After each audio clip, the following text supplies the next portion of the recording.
Hello and welcome to Jigsaw Shed. So I'm trying a slightly different format today, and that is to add narration during certain parts of the video to explain what I'm doing. This was brought up in my comments before where someone had asked if I could do that, as they would find it helpful. Now, this does take up quite a bit of time to do it, and I'm not sure if I will always be able to keep it up, because I am sitting here now after midnight trying to do this, as earlier in the day my daughter was watching TV, and obviously it was picking up her TV program, but she was also trying to talk to me. And up to about 5 minutes ago the cats were going absolutely crazy. So obviously the first bit of quiet I've now got. But we'll see how it goes. Let me know what you think of this format, and if I should try and do more of it, and we can see how it goes. But yeah, do let me know in the comments below. So this piece of ash came from a tree that fell down around January 22, and I had processed it up around March of that same year and started seasoning it. At about the time of turning it, the moisture reading was about 17%, but by the time the bowl was turned it was down to around 13-14%.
So I repeated this process about 2 or 3 times on the outside of the bowl, just to ensure that I get as equal a cover on the standing sealer as possible, to avoid any dull spots appearing, which only usually shows up once I've put the final finish on.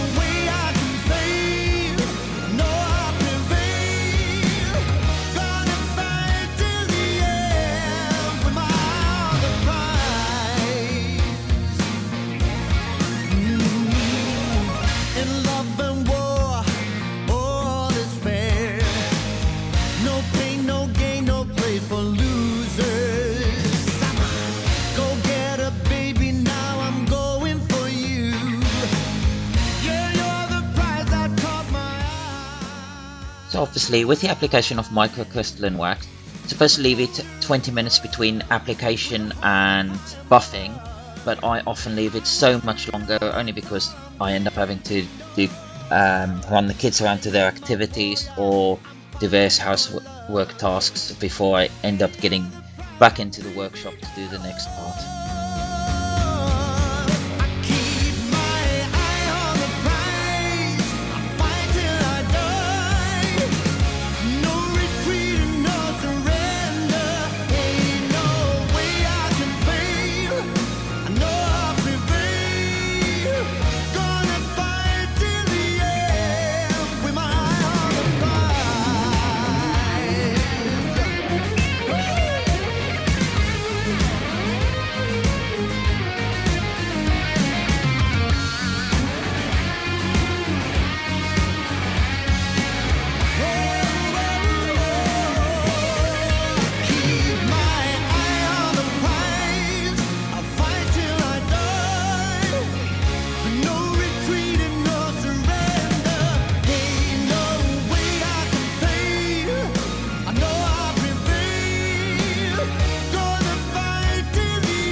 So with this part, I did have a couple of little slips where I just presented the tool slightly wrong on the rim, and it just had a slight catch, which just meant I had to bring the rim down a little bit further than I intended. But overall, I'm actually happy with the proportion where it is.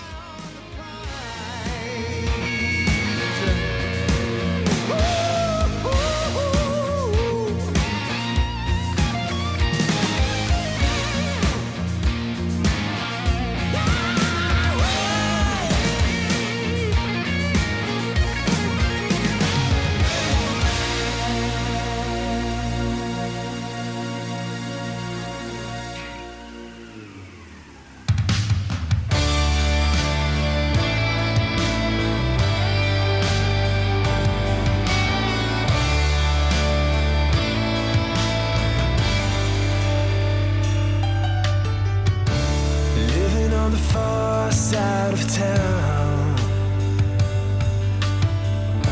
sharing a dream with anyone. She's made it through heaven.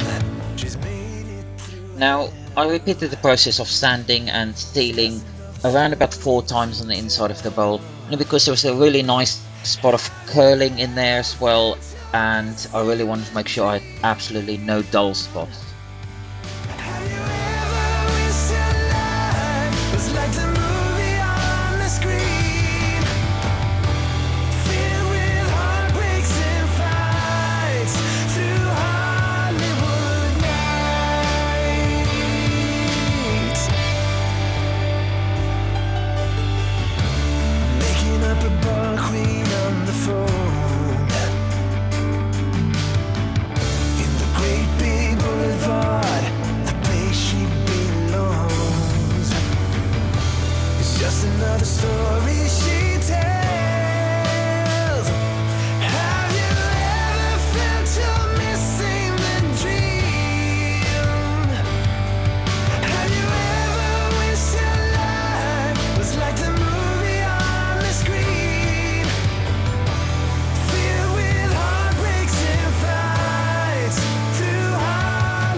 So here I am using my Dremel 8260 with the number 117 high-speed cutter.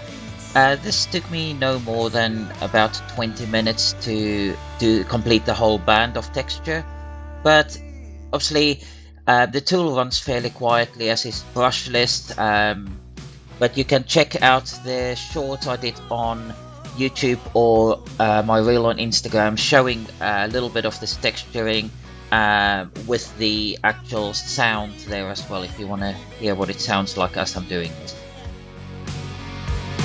By the day we first met, and every second from that on, girl, you know you've held my poor heart captive. There was something in your eyes, something in that smile. Now these Dremel Max abrasive buffs are great for knocking down the sharp edges on this texture, but it's a bit of a hard use for them, so they do wear away quicker than they would normally do.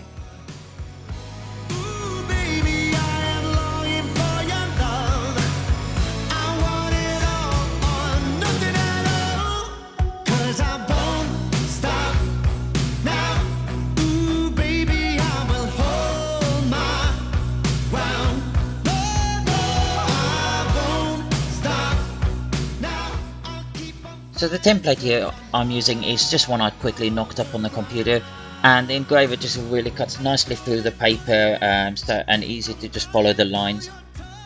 It does sometimes struggle just over the hard grain, so you just need to take a bit slower, but the reason I chose to use it over the stylo is that the rotary tools tend to just pull up the fibers a bit, leaving not as such a clean edge, whereas this punches down and gives a nice groove that I could fill with mica powders and then obviously seal with the CA glue. But it is a bit of a noisy tool, but definitely worth for making nice clean engravings into the wood for signatures.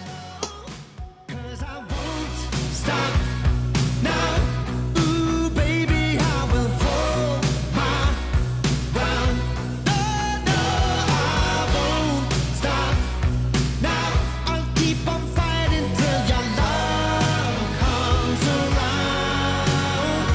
Ooh, yeah.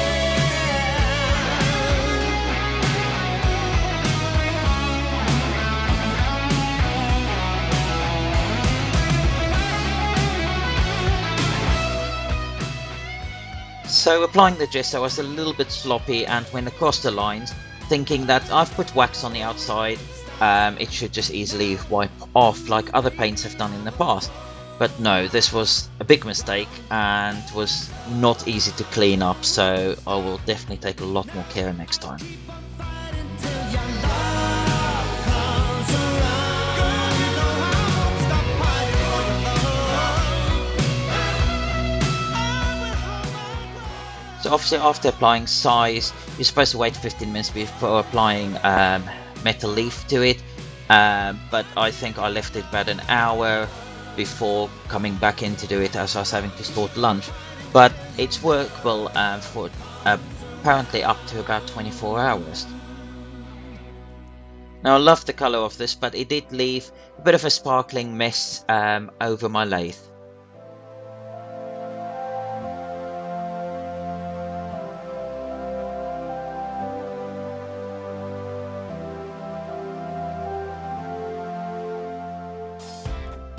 So for this part I was going to use some leather string from Emma, but unfortunately they weren't long enough to complete around this bowl, so I used a piece of fake leather that I had from a previous project. But this, as I turned the tenon away, doing this was a lot more awkward than it needed to be, so maybe next time I will go for mortise. The glue was absolutely brilliant, and I did nearly stick myself to the bowl on a few occasions.